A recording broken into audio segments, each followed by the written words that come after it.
Good morning, students.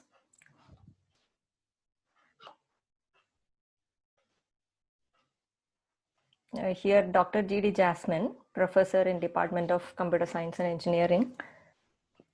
And let's start with the syllabus. Can you hear me?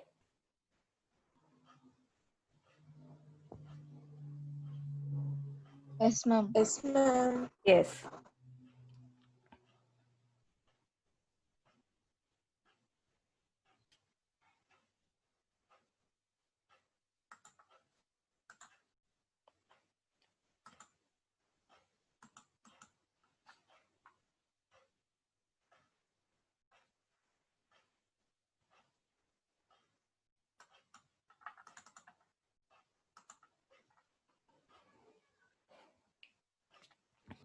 So computer organization is, the subject deals with how the computer components are connected together and how they operate to form the whole computer system. Okay, we are going to study here about the components of the computer and how they are connected together and how they operate together to form the computer system. So first part of our first unit is basic structure of computers. So what is a computer? It is an electronic device that operates under instructions and programming control, right? Computers cannot operate on their own. We give instructions. So following that instructions, computers perform their function. And the four basic operations that are executed by computers are input, processing, output, and storage. So this is called this input processing and processing, output, and storage is called IPOS cycle. Okay, it is, so the functions are accepting information, right? Input is taking information from the user through the input devices, using the input devices such as keyboard, mouse, okay, are used to take input from the user from the outside world into the computer and stored in the computer memory. So processing, IPOS, input, processing, output, and storage. Processing is processing the information. The input is taken from the outside world and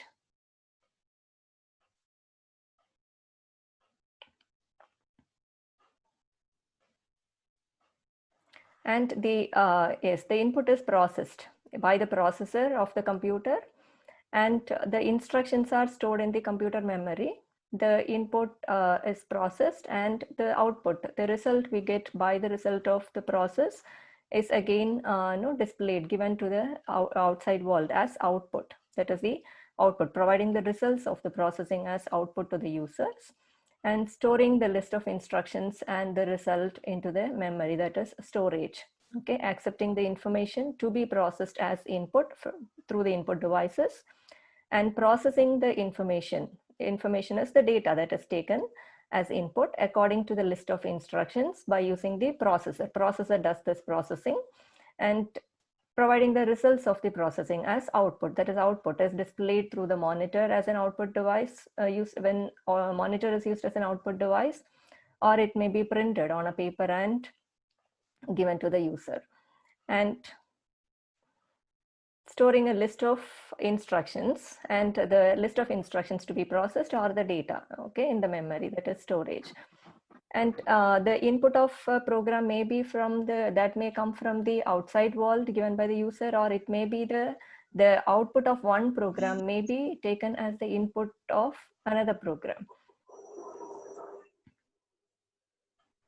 Okay, so if we consider this computer system as a whole, the two components of the computer system are hardware and software. So hardware component. Hardware is the physical entity of a computer, such as mechanical and electronic components that can be touched, such as the keyboard, right, mouse, the monitor, and the internal components that can be felt by touch. Those we call hardware components. And software components are the second category. Second component is software that consists of instructions. That is the yeah, instructions are the programs, the applications, okay, and the data that the computer manipulates to perform various processing. For doing various processing, this is needed. Only the hardware component is not enough. It has to be loaded with enough sufficient software so that the computer will function as a whole.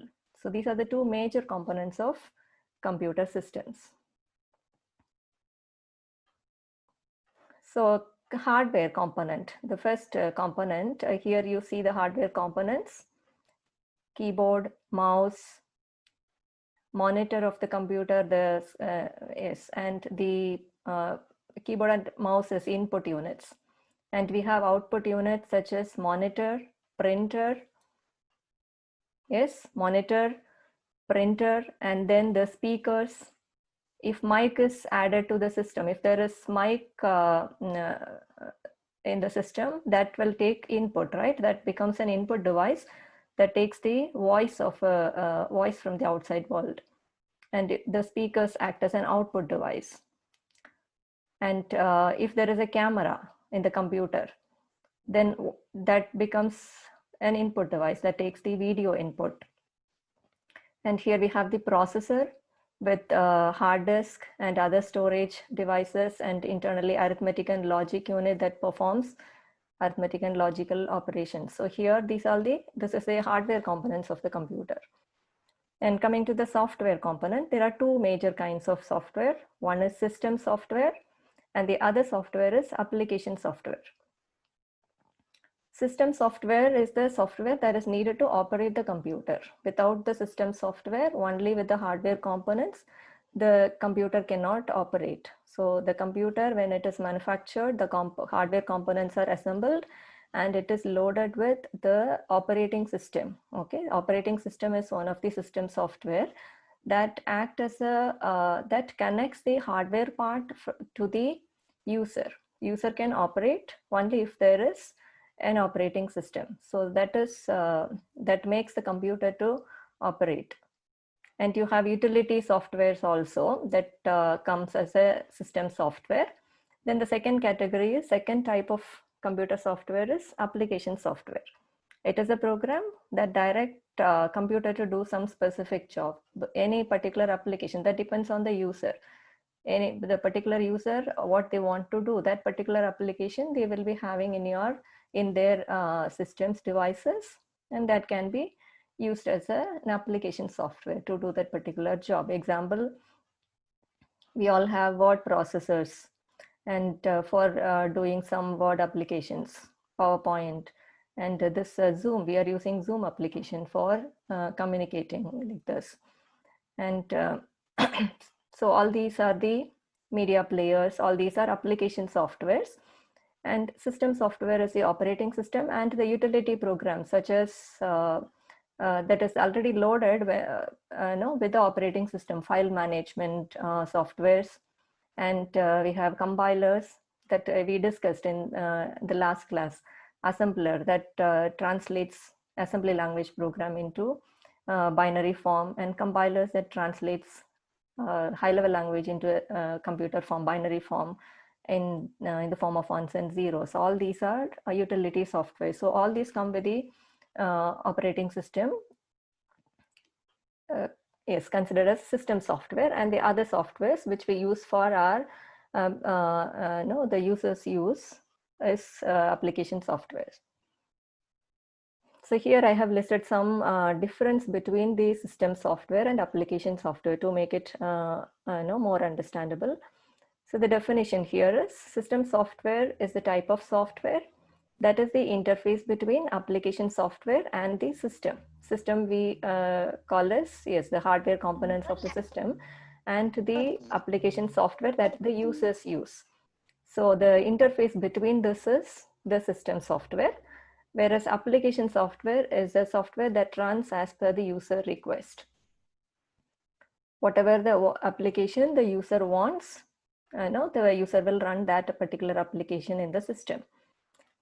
And usage, system software used for operating the computer hardware. Without the system software, computer will not operate. The hardware components will not operate. Example, if we, if there is a camera attached to the computer, there need to be a supporting software loaded to operate that hardware camera. It is just a lens, right? Camera is a lens, a hardware component which is attached.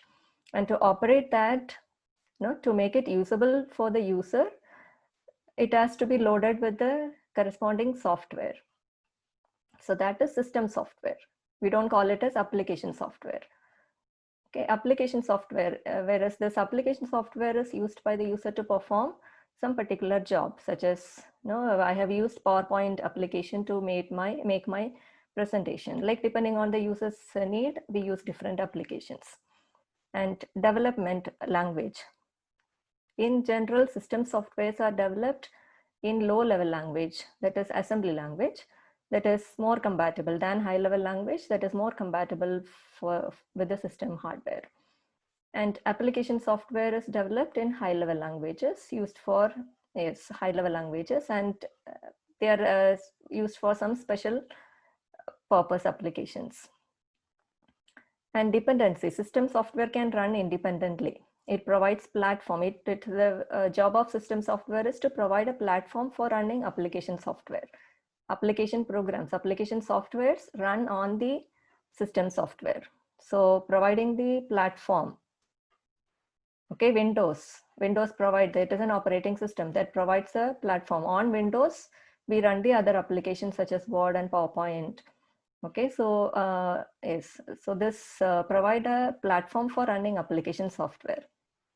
But application software cannot run independently without the presence of system software. Without system software, as we already discussed, applications cannot run independently. They are dependent, but here system softwares are independent. And some examples I have given, which we have already discussed.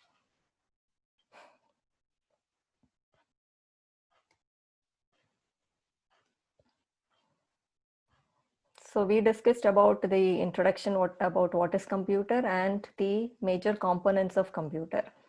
Now coming to the computer architecture, the major commonly used architecture is von Neumann architecture. It is also called the stored program architecture.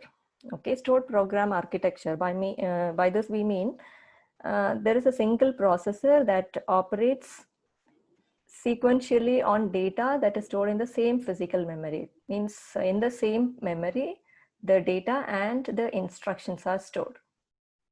Okay, that is what is stored program architecture.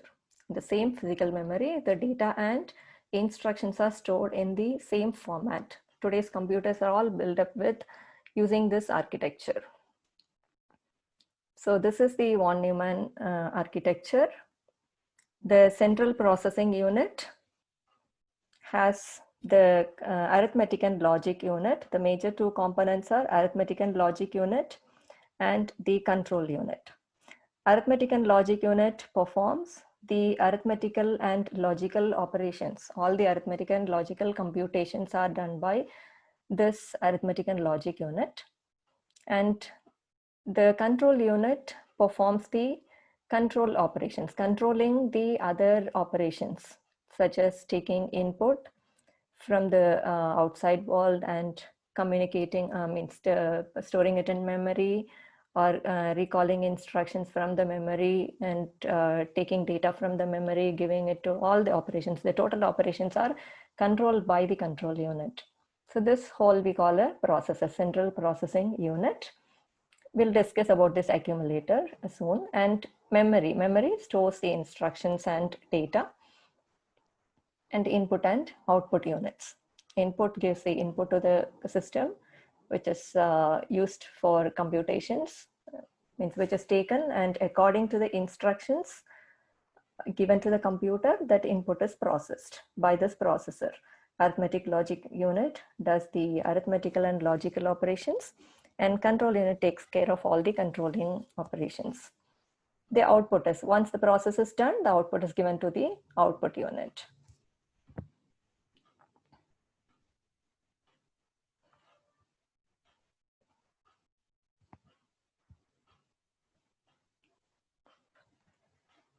Yes, we also have registers. Other than this arithmetic and logic unit and control unit, The processor has registers for storage of data and instructions. So these registers, there are different types of registers. The first one is instruction register.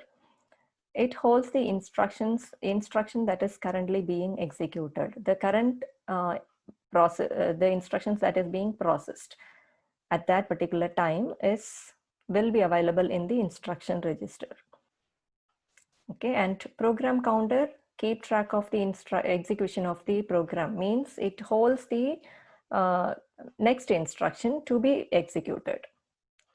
Instruction register holds the current instruction, and program counter hold the next instruction to be executed. So so that it keeps track of the execution of a program. What next? What is the next instruction to be executed? And when this particular instruction is taken, it is moved to instruction register. And then this again takes the next instruction to be executed. And there are some general purpose registers that is used to store the data temporarily. If the data has n bits, the register we will have n bit register, and is register 0 to register n minus 1. The n bits of data are stored in the n bit registers. Okay, this is general purpose register. And accumulator stores intermediate results. After processing for a big large computations, we will have intermediate results that is stored in the accumulators. So these are the basic generally used registers. Instruction register that hold the instruction that is currently being executed. Program counter keep track of the execution of a program by holding the next instruction to be executed. General purpose register stores the data temporarily, and accumulator stores the intermediate results. And we have two main registers that facilitate communication with the memory. MAR, that is memory address register, holds the address of the memory location to be accessed, and memory data register holds the data to be written into or read out of the addressed location that is addressed by the address register. The address register holds the address of the data, where that particular data is to be written or to be taken from the memory. The particular location of the data in the memory address. And memory data register contains the corresponding data. Okay, data to be read from the memory or to be written into the memory at that particular location, which is pointed by the memory address register.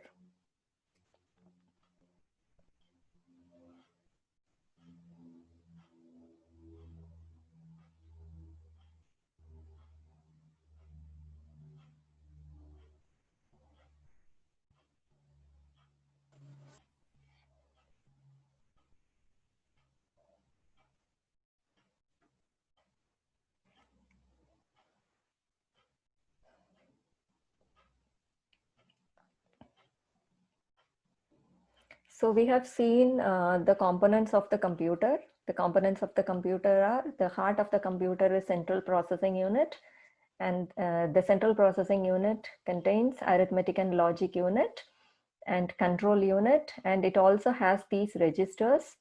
And we have memory unit that stores the primary memory that stores the instructions and the data, and we have input and output unit that helps us to get input and the processed result from out of the computer. And how these components are connected, if they cannot operate independently. Okay, input has to be taken and it has to be given to the processor for processing, and it has to be stored into the memory. Then whenever needed, when that output is needed to be printed or shown as a result, it has to be taken from memory. So all these need to communicate, all these components need to communicate with each other. So how this communication happens?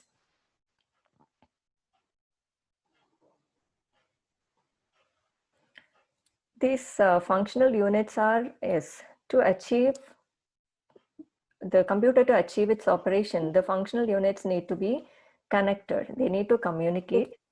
So they are connected by a group of parallel wires. You can see in this figure, okay, you see this parallel wires. This group of parallel wires is called a bus. Okay, the functional units are connected using this bus. And each wire in a bus can transfer one bit of information. So the number of parallel wires attached depends on the word length of the computer. So in the last class we discussed the word is number of group of bytes is called a word. That depends on the hardware of the computer. Some computers, the word length may be 4 bits, 2 bits or 8 bits. So depending on the word length of the computer, the number of wires is okay. Wires depend on the that attached to this buses. That depends on the word length of the computer. Each wire can transfer one bit of information.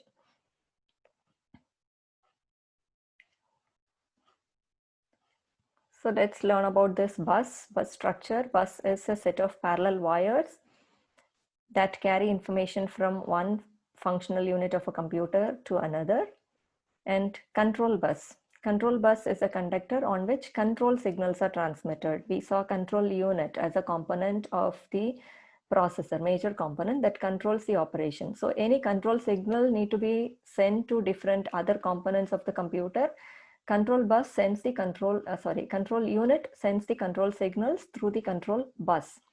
So or control line, it is also called control line. This takes the control signals to other components. And data bus. Data bus is a conductor on which data signals are transmitted. Data need to be transmitted taken from input unit, input devices, and it has to be processed and then stored in the memory, sent to memory, and then again taken back, given to the output unit, or stored temporarily in registers. All these are data are carried by data bus. And address bus carries the address information. Address information is in the memory location where this particular data has to be stored, which particular location in memory the data has to be stored, or which data from which particular location to be retrieved, fetched from the memory. This address information is carried by the address bus. These are the three major categories of bus: control bus, data bus, and address bus.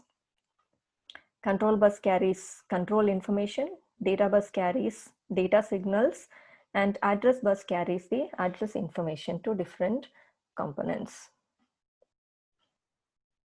Here is the bus structure. The central processing unit, memory, input and output unit. So the transmission between these happens through these buses. Control bus that carries control information, address bus that carries address information between the components, and data bus carries the data. So here, if you see the motherboard of the computer, you will see all these different wires.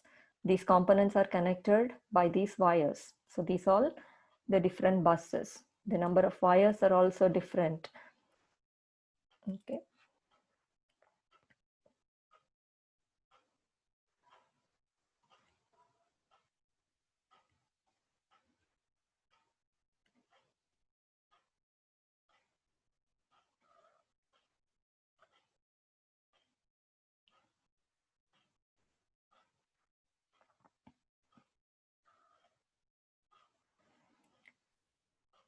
Yes, here is the architecture of a computer.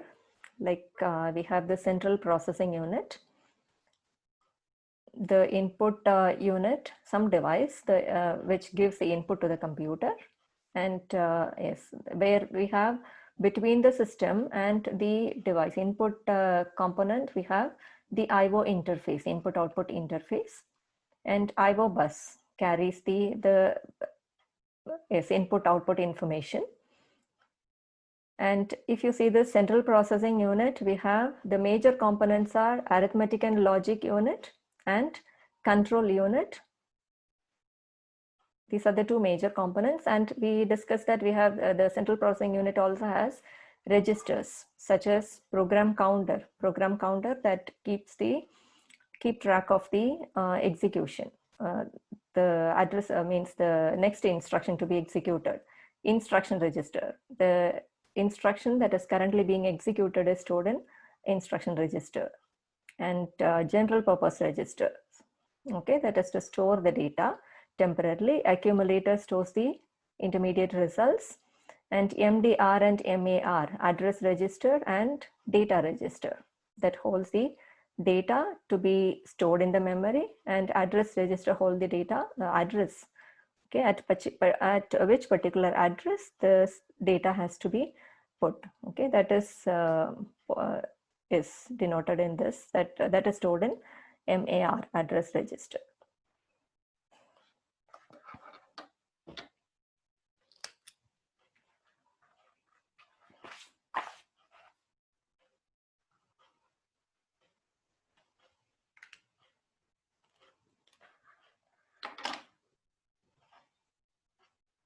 The different buses mentioned here carries the different information.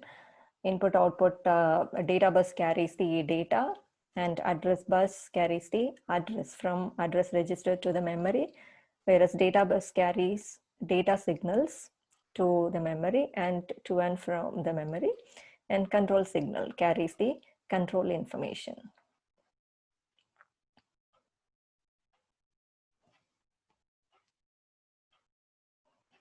So this is about the computer architecture or basic structure of a computer. We discussed the major components of the computer, and then the different registers, how the computers are connected through bus, the different buses and the different registers that is present in the central processing unit, and how the components are formed as a whole. They make the computer system.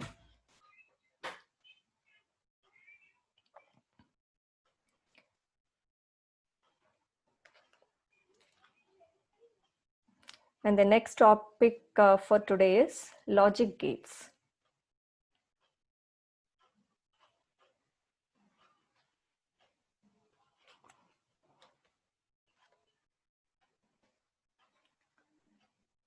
So gates are the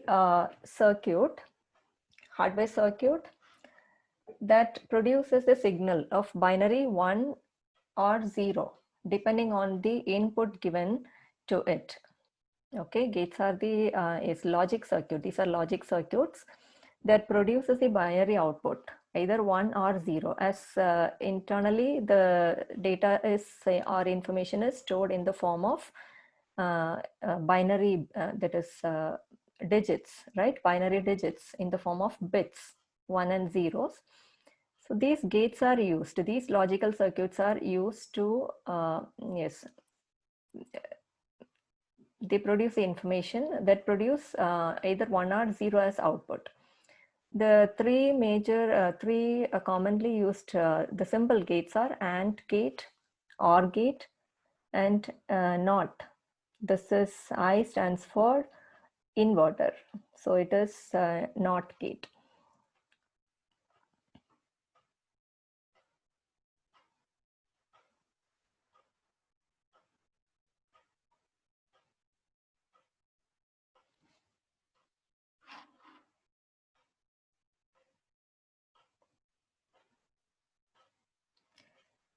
So AND gate, this AND gate produces the AND logic function. AND logic function is the output will be 1 if both the inputs are 1. You can see this truth table, 0 and 0. If the inputs are 0, the two inputs are A and B. If the values of A is 0 and B is 0, and the output will be 0, and 0 and 1 is 0, 1 and 0 is 0, 1 and 1. If both the inputs are 1, it produces 1. Otherwise, the result would be 0. And symbolically, or algebraic symbol for representing this AND operation is this dot. Okay, or the other way, it can be it can be written this way: x equal to AB. This is the expression used to represent this AND operation. The symbol, logical symbol used is this. Okay, A and B is input, and the result is X. X is the output. And this logic gate OR produces 1 if one of the input is 1.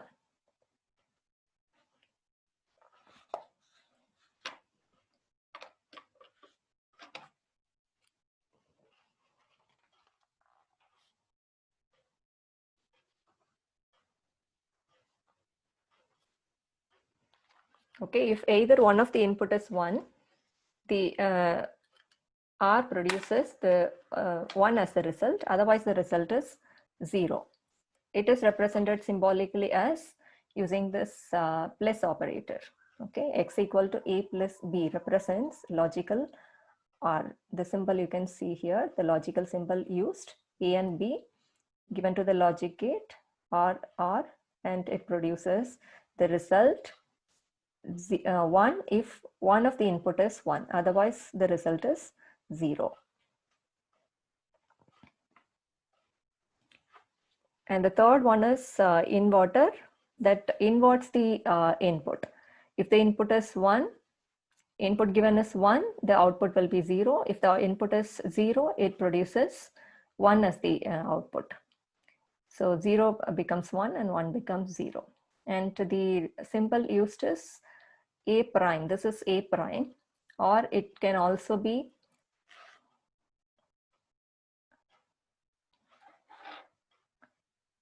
this bar also is used to represent this NOT gate.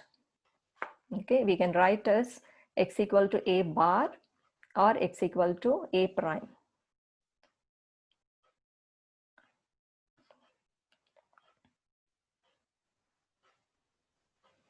And the next one is buffer. Buffer does not produce any logic function. It does not perform any logic function.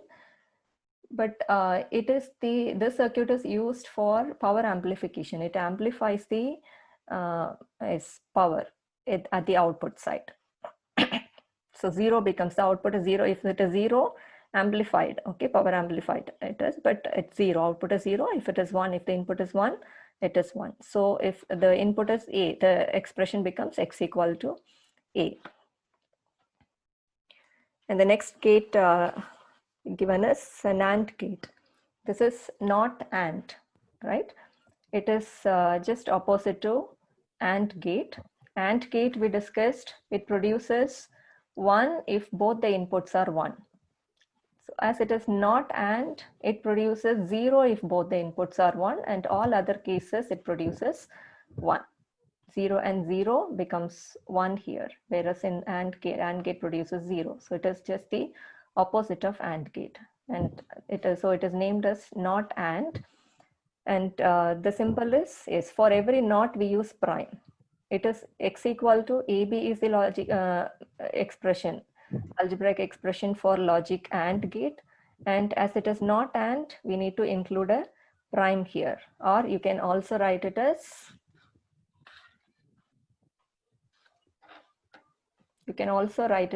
A, B bar. Okay, and NOR gate, the next here, if you see NAND gate, to invert the output of this AND gate, the result of AND gate here, we use all the inverters have this circle at the output end. This is the input end of the gate and this is the output end of the gate. At the output end, we have this circle that denotes the negative or the inverter. Here we have the inverter has this circle. Okay, because it complements, it inverts the input. If the input is 0, it gives 1 and 1 becomes 0. And same way here, it inverts the operation of AND. So here the circle is added. And NOR gate, NOR is not OR. Okay, and here is a symbol with the circle at the output side. We write it as expression for R is x equal to A plus B. So here it is x equal to A plus B prime. And here is the truth table. Okay, it is just the opposite of OR, where all produces 1, here it becomes 0, and where it is 0 there, it becomes 1 here. So it is negative OR or not OR.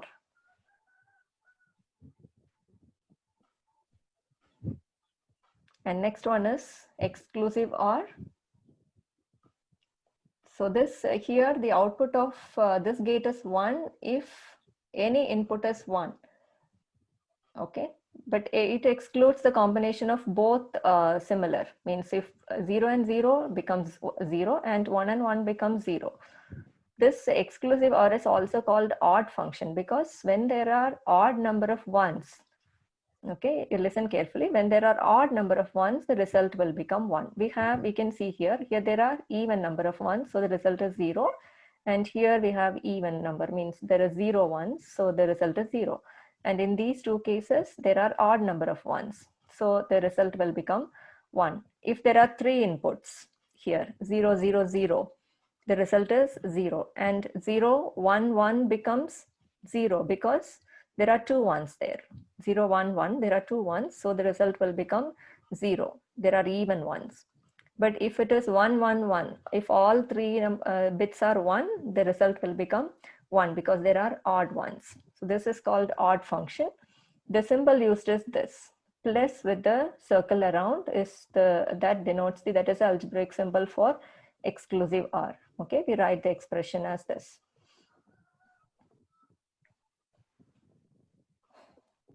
And here X NOR, okay, it is exclusive NOR. And exclusive NOR is the complement of the exclusive OR. Complement of exclusive OR is exclusive NOR, where here, where it is 0, it becomes 1. It is when there are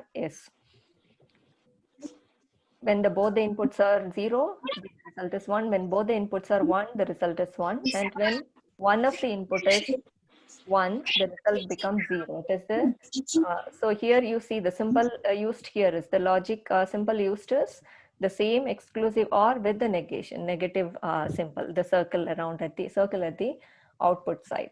Okay, so that denotes the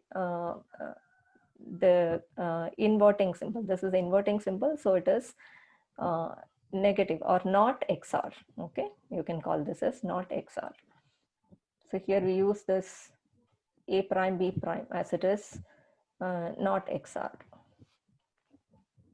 Okay, hope this is clear. This is about the logic gates. We'll be using these concepts in the next chapter. Okay, compute number systems.